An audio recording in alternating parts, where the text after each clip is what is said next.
I have an identical brother named Jeremiah Busby.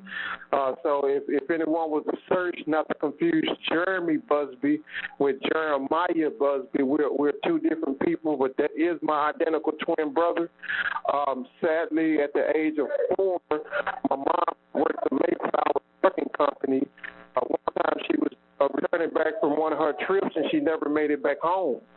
And after a long, extensive police investigation, we was able to find her car that was saturated with her blood, but we weren't able to ever locate her body. So at that point, that kind of triggered a bunch of negative experiences in my life.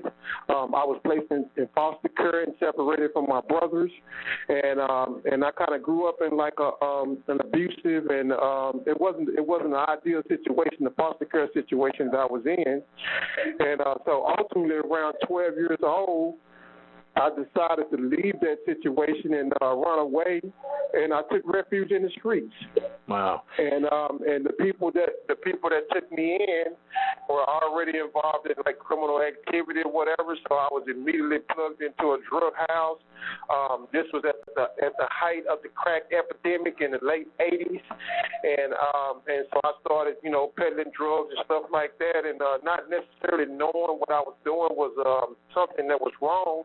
This was something that I had been exposed to throughout my youth, and it was just a normal thing in the neighborhood that I grew up in, and so after doing all of that and peddling drugs and being involved in all of this, I had a couple of stints with the police, and that involved me going into juvenile facilities or whatever, and but ultimately this dreaded night that caused this case to happen.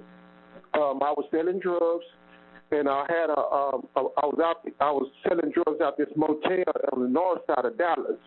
Another guy that I was familiar with, we was also in business together. So this particular night, I went out to a nightclub with a friend of mine. And when we returned back to the motel, there was a couple of guys in the parking lot that I never even knew. I'd never seen them before. And so they rushed our vehicle, and they was trying to sell us drugs. They thought we was there to buy drugs. And so I informed them that we wasn't there to buy drugs, to get off the